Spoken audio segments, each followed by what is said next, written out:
छत्रपती शिवाजी महाराजांच्या पदस्पर्शानं पावन झालेल्या आणि समर्थ रामदास स्वामींच्या सहवासानं भक्तिमय झालेला हा आपला रायगड जिल्हा। आणि याच आपल्या रायगड जिल्ह्यात उरण तालुक्यात दास्तान फाट्यावर उभं राहतंय एक असं स्मारक जे मुंबई, नवी मुंबई तसंच रायगड जिल्ह्यासाठीच नव्हे तर प्रत्येक शिवसमर्थ प्रेमींसाठी एक प्रेरणास्थान ठरणार आहे। जी वास्तू उरण मधल्या सामाजिक आणि सांस्कृतिक क्षेत्रात नक्कीच एक प्रगतिशील बदल घडवेल। होय, ती वास्तू म्हणजेच JNPT उरण इथे उभं राहणारं शिवसमर्थ स्मारक।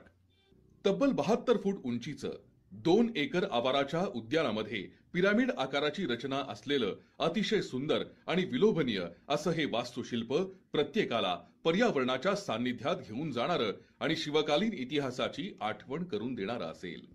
19 फूट उंचीची छत्रपती शिवाजी महाराजांची उभी आणि समर्थ रामदास स्वामींची 14 फूट उंच बसलेल्या स्थितीतली रुबाबदार अशा प्रतिकृती हे याचं खास वैशिष्ट्य। छत्रपती शिवराय आणि समर्थ रामदास स्वामींना एकमेकांविषयी असणारा भक्ती आणि शक्तीचा आदरभावच यातून प्रतीत होतोय। या स्मारकाच्या आवारात शिरताक्षणी आपल्या स्वागतासाठी मनमोहक कारंज्यांसोबत हरित उद्यानाची निर्मिती करण्यात येणार आहे। तसंच येथील रहिवाशांसाठी सांस्कृतिक आणि विविध मनोरंजनाचे कार्यक्रम राबवण्यासाठी एक खुलं सभागृह असेल, ज्यात 250 ते 300 व्यक्तींची बसण्याची सोय असेल। वास्तूत प्रवेश केल्यावर तळमजल्यावरच्या भव्य दर्शनीमधून 400 वर्षांपूर्वीच्या मराठमोळ्या क्रांतीचा अनुभव घेता येईल। दुसऱ्या बाजूने स्वतंत्र प्रवेशद्वार असलेलं एक सर्व सोयीयुक्त सभागृह असेल, ज्यात विविध प्रकारच्या सभा किंवा प्रदर्शनाचं आयोजन करता येईल। पहिल्या मजल्यावरील चित्रदर्शनीनं शिवरायांच्या पराक्रमी इतिहासाचं दर्शन होईल, ज्यात शिवरायांचा राज्याभिषेक, आरमार बांधणी, छत्रपती संभाजी महाराज, बहिर्जी नाईक, खंदेरी उंदेरी युद्ध, सिंधुदुर्ग उभारणी, सुरतेची लूट, जंजिरा मोहीम, उरणचं युद्ध, गोवा आक्रमण यासारखे अनेक प्रसंग जिवंत होतील।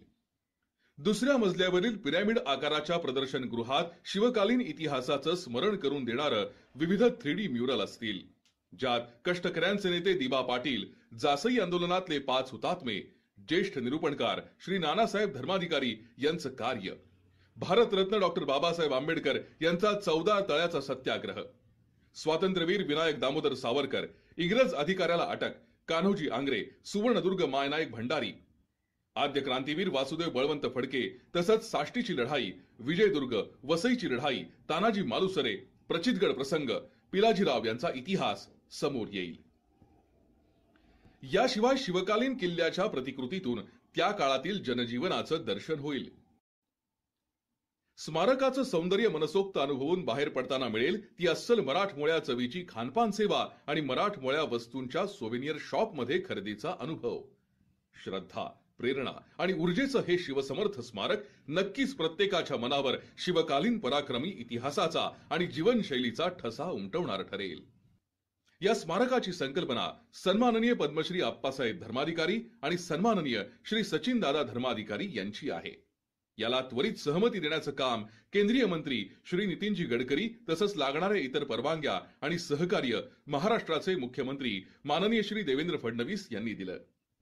JNPTच्या विश्वस्त मंडळानं इतर मान्यता आणि उभारणीची संपूर्ण जबाबदारी उचलली आणि उभं राहिलं रायगड जिल्ह्यातलं अमानबिंदू ठरणारं हे शिवसमर्थ स्मारक।